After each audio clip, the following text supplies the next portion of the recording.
Okay, so let's do this class time.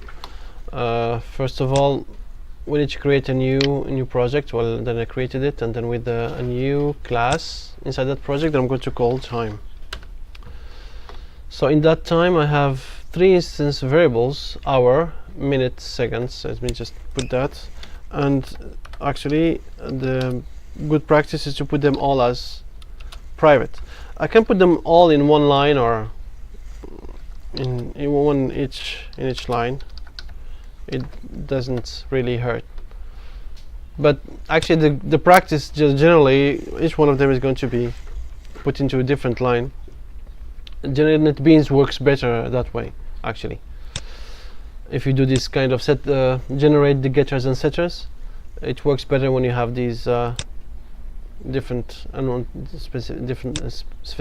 each one a different line. Okay, now I have this. The first thing is to create a 3-argument constructor that initializes all instance variables with values given as parameters if they are valid values using 24 hours format. So this if they are valid values means that I need to make sure that the hours are not going to be exceeding 24, because the hours should be from 0 to 23, the minutes and the seconds from 0 to 59. So that's what I'm going to do. Let me generate the constructor in the time class. I'm going to alt insert to generate this constructor. Actually, I can do the same again if you forgot. The source insert code is going to give me this alt insert. This is what I'm using, actually, this shortcut to generate to show this window. So I'm going to now have a constructor that initializes all these variables, and this is going to be generated for me, and that's it. The only thing is I need to check now to the verification that the hour, the minute, and the seconds, they are all valid. So how to do that? Well, basically, before to allow this, I need to do some kind of if. If what? If the hour that is given to me as an argument is respecting the rule of being between 0 and less than 24. No, the 24 is not, because if it's in 24 hours format, the 24 is not a value that I'm going to see in a watch. I'm going to see 23, and then when it's going back to, let's go back to 0. So these are 24 hours. From 0 to 23, that's 24 hours. But what if the user gives me like 25 or 100? Well, I need to, by default, I need to put some default value. Java is going to give me a default value because it's a primitive data type. It's going to be 0, but I just would like to mention it myself, actually. Now, if the user does not give me a valid value for the hour, I'm going to set the hour to be 0. And I'm going to do the same thing again for this minutes and seconds. You know what? Because this is our second take of this, I don't know if you would like to see some variations, or you just would like to see the same thing. I'm going to do some variation. If it's too much, I'm going to then go back to the same thing. Let me show you what I mean. Now, if I sorry, no, not this. Now, if I'd like to do the same thing here, I can do it here by putting an if else. And if what? If the minute given as an argument is greater or equal to 0, and the minutes are less than 60, then I'm going to accept it, else I'm going to make it 0. Now, why I said that I would like to do some variation, because basically the minutes and the second, they have the same, we do the same verification for both of them, right? The only thing now, instead of minutes, is just seconds, and that's it. That's the only difference. What I was thinking about doing is some kind of a method. Let's say I make it private because it's not meant to be used from outside, and this is going to return an int that is going to just to check the minutes and the seconds. I give it a value that is an int, and I'm just going to make sure that this value, if it's not between 0 and 59, is going to return 0. So I'm going to say if this value is greater than or equal to 0 and the value is less than 60, the same condition here basically, then I'm going to return the value itself. Else, I need a semicolon there, else I return 0. Now this thing now is going to allow me to, instead of doing a copy and paste, I'm just going to delete these things and this one as well. The only thing I'm going to do now, oops, is to, instead of putting this directly inside here, I need to check it first. Now I check the minutes and seconds basically for both of these. Now this time is for the second. Now the nice thing about this is that regardless if it's a minute or second, you just give me a number that was given to me. So the user, when he initializes this time, when he calls this constructor with a time including a minute that is not between 0 and 60 and 59, then it's going to be returning 0. If not, if the value is between 0 and it's either 0 and between 0 and 59, then I'm going to be returning that same value that was given to me. Yes? About the private int check minutes and seconds. Private, yes. Yeah, Int? the method here, you're right. Oh, this way, yes. Yeah, the private. Can I make it as a public? You can make it as a public, it's not a problem because it doesn't hurt. Yeah. But generally, because this is a supporting, I mean, method. Now, for the sake of this course, it's okay. But generally, for the best practice is not to do that, because you see, as soon as I make it public, you see what's happening. It tells me this overridable method call in constructor, which is something that is another discussion for another course. But it's okay for this to put it as public. I'm just trying to show you that okay, it's not all of them have to be public. The ones that we need will be public, and the ones that are supporting the ones that we need, like this one, you can put them as private. Yes.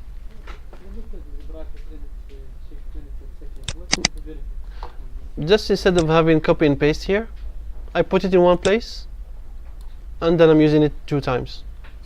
Instead of copy and paste, that's the only advantage that I'm using it for now. I just put it in one place, give it a name, and then use it. Now I'm going to use it also in another place. Here, for example, when I have this setter that sets the second field for a value given as a parameter, but only if the value is valid as well. So I'm just, for example, I have the setter. I'm going to alt insert and then have a setter for just the second and generate.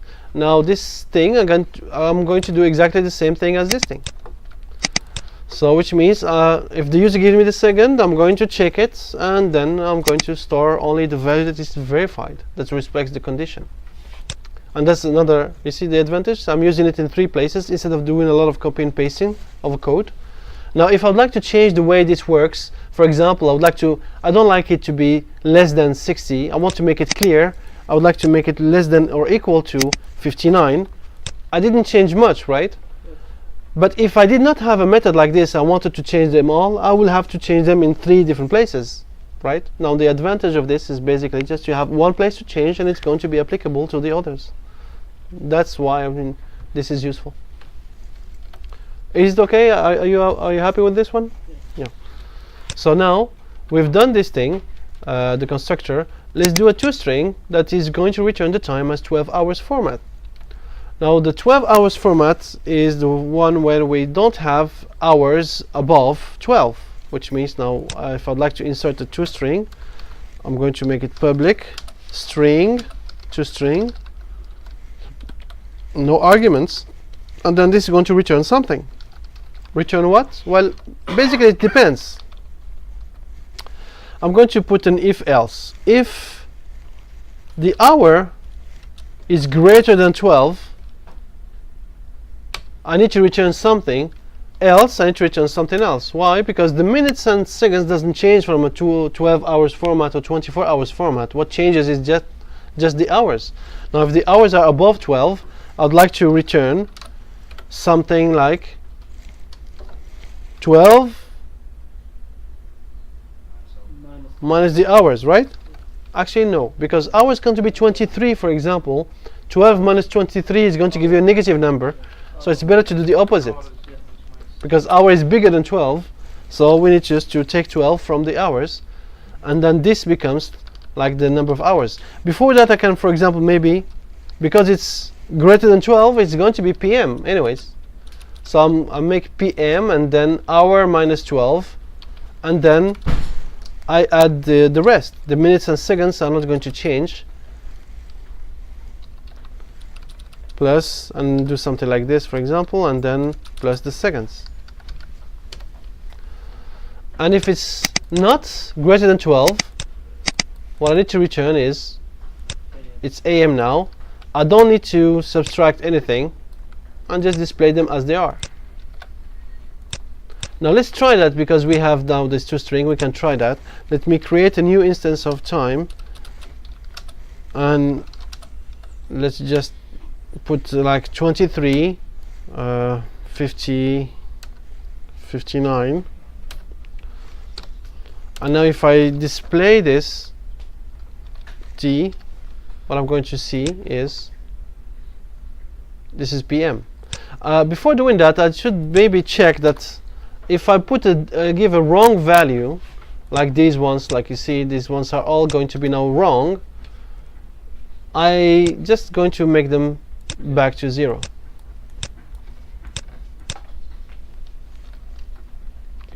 Yes. So now what is left is to do this method increment, and this method increments is going to be allowing us to increment the time by this number of seconds only if this is less than or equal to 59. So I would like to have this method which is increase the time. So public void, it doesn't return anything, increase, and it takes an int as the number, it's the number of seconds, the number of seconds that I'm going to increase them with. Now this increase actually is not going to work unless this second is greater than, is lesser than or equal to 59. That's what it says. This is going to increase the time by a positive number of seconds only if it is less than or equal to 59. So if somebody, for example, give us 120, we're not going to be doing anything. We're not going to be increasing, because this is what this question is all about. Is it really necessary to put this 59? No, but this, since it came with the question, let's deal with it. Now, if there's a give me something that is less than 59 or equal to 59, I'm going to add this number of seconds to the second. So this seconds, I'm going to add to them these seconds. Now by doing so, I might end up, for example, if the time is 59, and if I add only 2, like for example, if I do something like t.increment increase by 2. Now what should happen now? This becomes 61, and I cannot show 61 because if I don't do anything, if I just keep it like this, if I just keep it like this without doing anything, now if I'm going to run this thing, what I'm going to see, 11, 50, 61, which doesn't look good. Basically what should happen is that this 60 should be 0, and I need to increase the minutes by 1. So that's what I'm going to do. I'm going to, first of all, when this happens, I need to check. If this dot seconds now is becoming greater or equal to 60, now if it's becoming greater or equal to 60, what I need to do, first of all, the second needs to be, I need to take 60 from it, because now it's 1 minute that was added. I need to take what's in these 60 seconds. Now, for example, for this case, it was 59. When I added 2, it's 61. When I do that, it's going to be 1. There is no change in the minutes. But no change in the minute. What should happen now, when I do this, actually, I should, this dot minute, I should increase them. The minute should be increased by 1. But the problem now in this case, if I run, for example, here, that's okay, it's just increased by 1. But what if it was already 59? Now if it was 59, this becomes 60. I don't want to see 60 here, it should be back to 0. So I should do also the same thing For the minute. for the minute. Now, after incrementing the minute, I need to ask a question. If the minute is equal to 60, then do I need to ask if it's greater than or equal to 60? Well, yes, it doesn't. But for this case, because I'm always increasing 59, the maximum number of minutes that are going to be increasing is just 1. But normally I can, if I do this, it's okay. It's not going to hurt anyways. When this happens now, if the minute is greater than 60, what I should do, first of all, the minute should be back to, I should subtract 60. Let's make it like a general rule.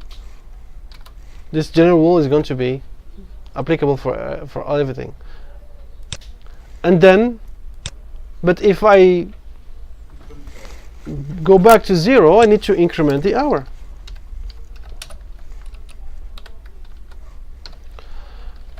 Now if I increment the hour, I'm going to have 12 p.m. There's no 12 p.m. What was it before? I entered, what's the time? 23. Now normally after 23, 59, 59, if I just add 1 second, what should happen? It should go back to 0, 0, 0, and then AM. Now I don't get that. Why? Because basically, because if I increment the hours, now the hours becomes more, it will become 24, and is 24 greater than 12? Yes, so 12 minus 24 is going to give me this PM. So I don't want it like this. What I should do is that I should ask a question. If the hour is equal to 24, then what should I do? I should make it 0. That's what needs to happen. Yes. And then if I make it back to 0 now, after increasing 1 second, everything goes back to 0. If I increase by 10 seconds, this is going to be 0.09. And that's the idea behind that. So if one of them is less, then this is going to be still in PM. Yes. The class, the method. In the class, yes. Yeah, the last method. Why you use this is the instant variable instead of parameters? Minute, second. Why use this? This No, this is necessary. Yes. But for the minutes, for example, why did I use them? Yeah. Why you didn't use the parameter minute? There's no parameter minute. In this method, there's only one parameter. But what you meant, I think, is that why didn't I just use without the this? Yes. And this is not the parameter. Notice that it's still green, which means this is still the minute that is this one, the class. This is just doing something just to make it clear that this is the minute from the class, just to make it clear. But if we just remove this, this is still the minute from the class, because there's no argument with the same name of this class variable. So I can remove all these for the minutes, but for the seconds I can't because I have the same name here. But for the minutes I can remove that if, yeah, that's not a problem. But if I put it, it's just more typing for me, but that's it. Yes. But it's not a problem here. But for the second here, I'd have to make this, or just change this thing. I can make it, for example, number. Then it's clear that there's no confusion. Now I can just remove this. Now all of these are green because you can see these are class variables. And that's it.